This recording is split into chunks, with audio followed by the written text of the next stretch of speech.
श्रीगोंदा तालुक्यातील ऊस उत्पादक शेतकऱ्यांचा सधन भाग म्हणून अजनूज गाव ओळखलं जातं.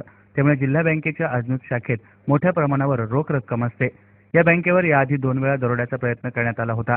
काल रात्री देखील 9च्या सुमारास लाईट नसल्यानं आणि रखवालदार येण्याआधी अंधाराचा फायदा घेत इमारतीच्या गेटचे कुलूप तोडून आत प्रवेश केला आणि दुसऱ्या मजल्यावर असलेल्या बँकेच्या दरवाजावरील कुलूप तोडून बँकेत प्रवेश करून गॅस कटरच्या सहाय्यानं स्ट्रॉंग रूमचा लोखंडी दरवाजा कट करत असताना सुरक्षारक्षक सपकाळ आल्यानं त्यांना इमारतीच्या मुख्य दरवाजावरील कुलूप तुटल्याचे दिसल्यानं त्यांनी विनाविलंब करता वर जाऊन बँकेचा दरवाजा पाहिला आणि त्याचंही कुलूप तुटलेलं असल्याचं त्यांच्या लक्षात आलं. बँकेचा दरवाजा आतून बंद असल्यानं धाडस करत दरवाजा वाजवला आणि कोणीतरी आलं असल्याचं समजताच दरोडेखोरांनी दुसऱ्या मजल्यावरून साडीच्या आणि दोरीच्या सहाय्यानं उतरून भिंतीवरून शेजारील उसात पलायन करत असताना सपकाळ यांनी इमारतीच्या गच्चीवरून दरोडेखोरांच्या दिशेने 2 राऊंड फायर करत आरडाओरडा केल्यामुळे दरोडेखोरांना तिजोरी फोडता आली नाही. त्यामुळे तिजोरीतील रोख रक्कम 14,07,953 रुपये सुरक्षारक्षक सपकाळ यांच्या सतर्कतेनं वाचली. दरम्यान बँकेवर दरोडा टाकून दरोडेखोर श्रीगोंद्याच्या दिशेने पळाले असल्याचे 5 मिनिटात सर्वांना मोबाईलद्वारे समजले आणि क्षणाचा विलंब न करता प्रवीण गिरमकर, योगेश गिरमकर, महेश गिरमकर यांनी शोध घेत श्रीगोंदा रोडवर गावानजीक असलेल्या अभयारण्यात दडून बसलेल्या दोघांच्या दिशेने त्यामुळे दोन्ही दरोडेखोर आपल्या होंडा पॅशन प्रोवरून सुसाट वेगाने पुन्हा अजनूजच्या दिशेने येत असताना रस्त्यावर उभ्या असलेल्या अमोल शितोळे या तरुणानं आपल्या हातातील हॉकी स्टिकचा दणका देत दोघांना गाडीवरून खाली पाडत चांगला चोप दिला. त्यानंतर पोलीस तेथे आल्यानंतर काही क्षणात 500 ते 600 ग्रामस्थ जमा होऊन आरोपी पोलिसांच्या स्वाधीन करणार नाही, यापूर्वीही आम्ही तुमच्याकडे चोर पकडून दिले, त्यांचे मोबाईल दिले, परंतु तुम्ही त्यांना एका तासात सोडून दिले. अजनूज गावातील ग्रामस्थांनी रंगेहात पकडलेल्या चोरांना तुम्ही तडजोडी करून सोडून देता, त्यामुळे पोलीस अधीक्षक रावसाहेब शिंदे आल्यावरच आम्ही या दोघांना त्यांच्या ताब्यात देऊ. आमचा श्रीगोंदा पोलिसांवरून विश्वास उडाला असून नगरच्याच पोलिसांनाच आरोपी स्वाधीन करण्यात येतील असा पवित्रा घेतला. ग्रामस्थ पोलिसांवर कमालीचे संतप्त यावेळी झाले होते.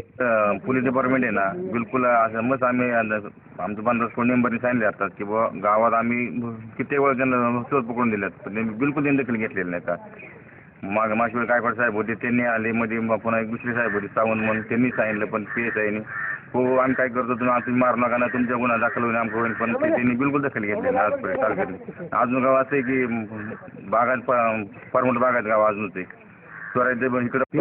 एक पहिल्यांदी घटना घडली रानामध्ये बाया खुरपत असताना, त्यावेळेस अशी दोघं तिघं येऊन त्यांनी बायांच्या कानातलं डाग हिसकून नेले दिवसा दुपारी. वाजता अजनूजच्या जिल्हा सहकारी मध्यवर्ती बँकेवरती दरोड्याचा प्रयत्न गावकऱ्यांच्या सतर्कतेमुळे आणि अचानक आलेल्या लाईटमुळे आणि सपकाळ नावाच्या वॉचमॅनमुळे उधळून लावण्यात यश आलेलं असलं तरी या गावामध्ये अनेक धाडसी चोऱ्या झालेल्या आहेत आणि अनेक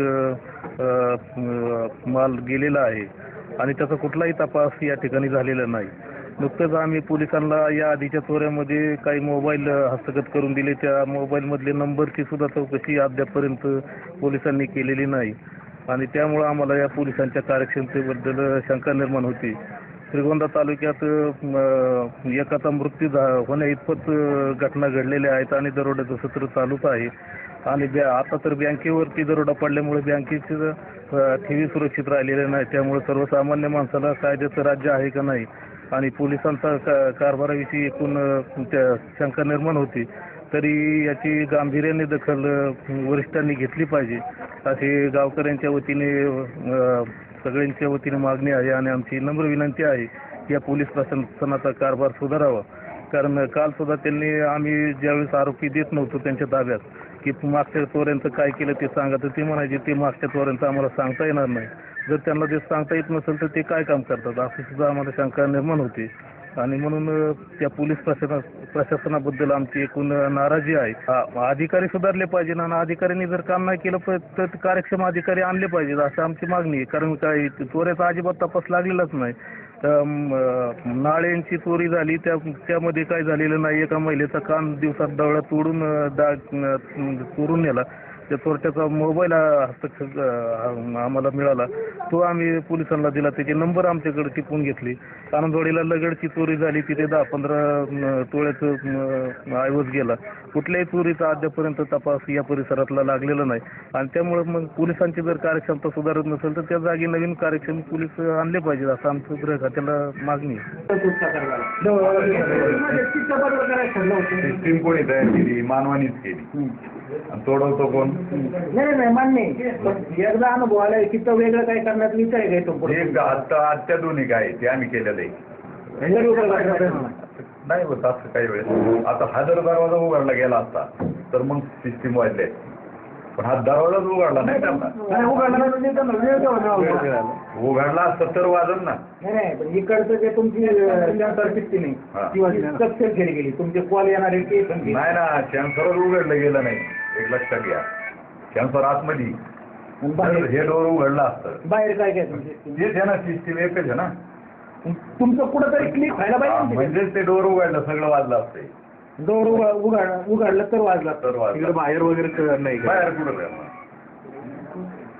वाजले नसतं तर पुरे हमखास झाले असते याचा अर्थ. आता आहे का? मी तेच सांगतोय कोणा की हे जे सिस्टीम नाही कसं आहे काय मला काय विचारायचं की तुमची ही सिस्टीम मध्ये तुम्ही बदल करणार काय हे असंच राहणार? आता याच्या पलीकडे कोणती सिस्टीम आहे? ह्या दोन सिस्टीम याच्यापेक्षा वेगळं आपल्याकडे दोन आहेत. एक तिजोरीला हात लावला का वाजती आणि एक डोर उघडला का वाजती. ह्या दोन्ही सिस्टीम आहेत नाही. पण एक सिस्टीम फेल गेली दुसऱ्या सिस्टीमची आपण वाट बघत होतो. वाजला असतं कदाचित. कुठेतरी एक वाजावं हे येतो असतो. आता आपल्या जे शाखा वाचतात. तर आपले किती शाख आहेत आता रायफलदारी वाचते आहेत आपल्याकडे? पाहून सांगा. श्रीगोंद्याला फक्त 5. मग आपण नाही आता बहुतेक तिथं तुम्हाला उपयोग आला वाचण्यांचा. काय झालेलं आहे, हे जे 4 तालुके आहेत पाथर्डी, जामखेड, श्रीगोंदा, कर्जत, या तालुक्यात जास्त घडून राहिले. तरी आता वॉचमॅन देऊन टाकतो. सगळ्या एक घटना घडल्या आणि किती 18-19 शाखा आहेत. 18 शाखा आहेत. म्हणजे सगळीकडे येणं गरजेचं आहे. पाहू उद्या विषय ठेवला बोर्डा पुढं निर्णय घ्यावा लागेल आम्हाला.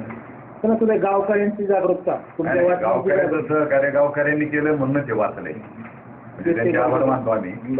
हो त्याच्यापेक्षा काय अडवान्स सिस्टीम आम्ही शोधितोय. आम्ही मुंबईला जाऊन आलोय, पुण्याला जाऊन आलोय, सगळ्या सिस्टीम पाहून आलोय. सिस्टीम ह्याच येतं.